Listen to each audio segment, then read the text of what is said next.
আসসালামু আলাইকুম। আশা করি আপনারা ভালো আছেন। আলহামদুলিল্লাহ আমিও ভালো আছি। তো প্রিয় দর্শক, আমি এই মুহূর্তে আছি একটা মসজিদের পাশে।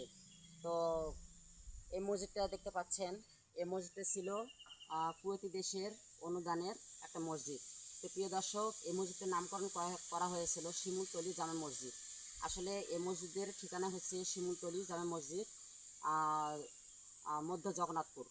তো এই মসজিদটা একসময় বিল্ডিং করা হয়েছিল। তো এই মসজিদে কাজের মধ্যে গাফিলতি করার কারণে এই মসজিদে ফাটল ধরেছিল। আবার মসজিদের মেঝে, মসজিদের দেয়াল, মসজিদের ছাদ ফেটে গিয়েছিল, ভাঙন ধরেছিল।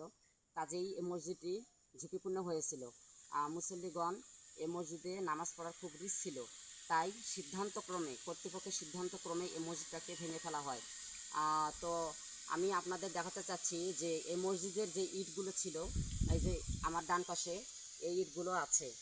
তো মসজিদে যে তৈরি করা হবে, পুনরায় যে নতুন করে মসজিদটিকে নির্মাণ করা হবে, এরকম কোনো অর্থ বা রড, বালি, সিমেন্ট এরকম কোনো কিছু নেই।